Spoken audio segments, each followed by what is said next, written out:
Fala pessoal, torcedor colorado, que horror que aconteceu ontem. O Inter tomou o gol de empate no último lance da partida. O Colorado que era para ter matado o jogo até antes. E com isso segue o drama de não ganhar no Brasileirão. Já chegou a 7 rodadas sem vencer, que foi 2 antes da parada da Copa do Mundo, as derrotas contra o Vitória e o Bragantino. E desde a volta da Copa do Mundo são 5 rodadas com 2 derrotas e 3 empates. Perdeu para Cruzeiro e Atlético Paranaense e veio de uma sequência de empates. Empatou com o Flamengo, com o Palmeiras e agora com o Remo. Além disso, a campanha do Inter como mandante é uma vergonha. O Inter como mandante é a segunda pior campanha, com 13 pontos em 12 jogos, 3 vitórias, 4 empates e 5 derrotas. Um aproveitamento horroroso, basicamente 1 ponto por rodada em casa. E eu estava hoje fazendo uma análise de como que está a campanha em casa e fora e cheguei à constatação: o Inter precisa melhorar como um mandante ou ser um grande visitante até a reta final para não cair. Pois, no momento, com a campanha que faz, a projeção é que faça 20 pontos como mandante e 19 pontos como visitante, porque como visitante são 11 jogos e 11 pontos, então nessa régua chegaria a 19. E no total chegaria a 39 pontos. Com 39 pontos, sequer chega à última rodada para tentar garantir a permanência na Série A.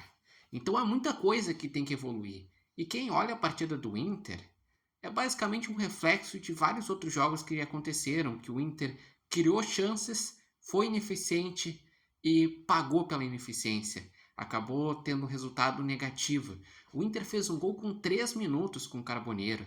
O próprio Carboneiro teve outros 2, 3 chutes na primeira etapa, resultando em chances de gol.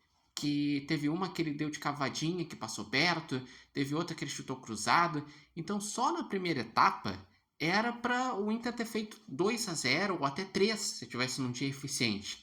Não fez, terminou 1-0. Um jogo que o Remo estava ali esperando, vendo se ia sobrar alguma coisa. Daí na segunda etapa o Remo até deu uma rondada nos primeiros 15 minutos, só que não criou. E o Inter, a partir de uns 15 até uns 30 do segundo tempo, teve chance de novo para fazer o segundo gol e não fez. E isso acabou pagando caro, porque o Inter tem outro grande problema quando tem que trocar. Quando tem que trocar, a queda de qualidade entre o time titular. O time titular do Inter é um médio competitivo.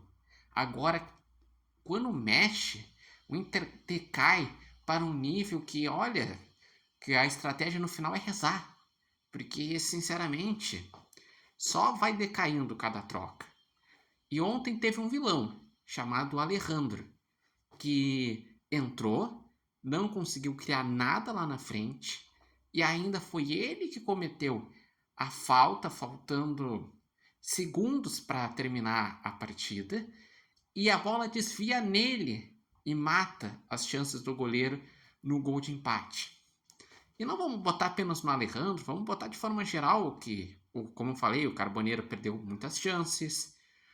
Teve o Vitinho, que também errou muito tecnicamente. Teve um lance de um cruzamento que era só ele cruzar e ele isolou.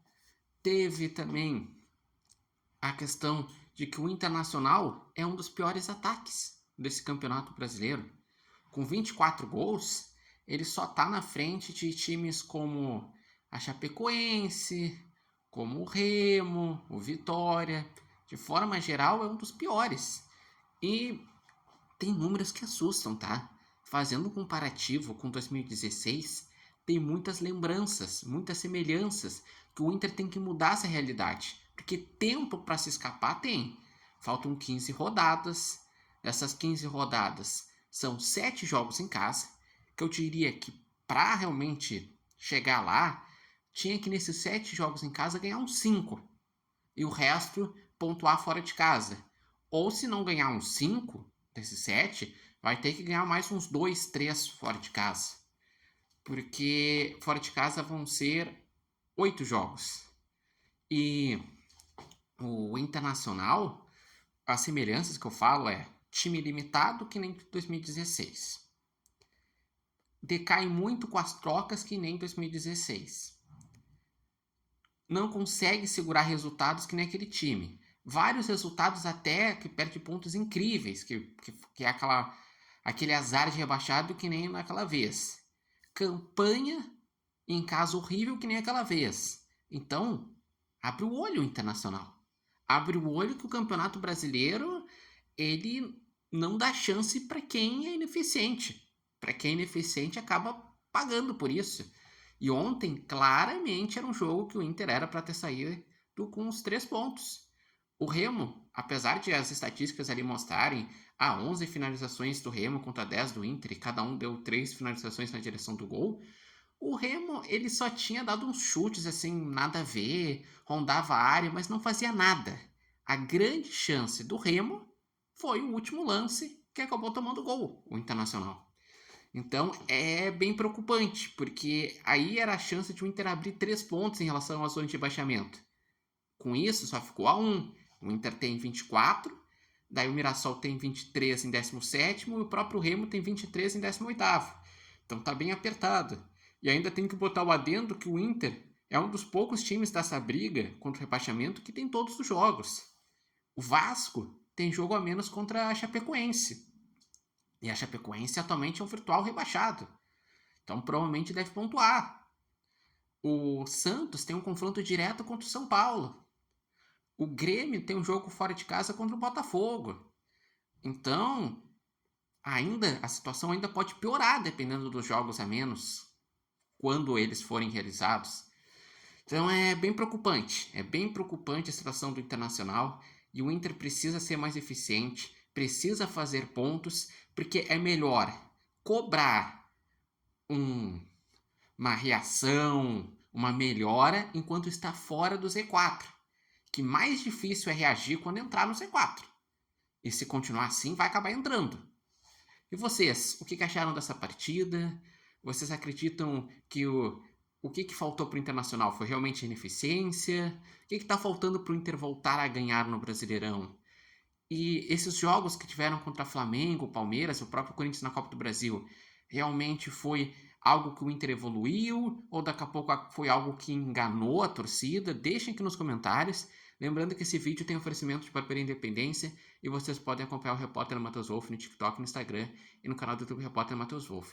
Eu vou dizer que eu acho que não enganou a torcida os jogos contra Palmeiras, Flamengo e Corinthians. O Inter mostra sim uma organização, o Inter sabe se defender melhor com linha de 5, é um time competitivo. O problema do Inter não tem sido a questão da organização tática, tem sido a qualidade no acabamento, a qualidade de converter as chances em gol, a qualidade que às vezes o Inter vai lá e erra uns lances bestas, a qualidade de quem entra no segundo tempo.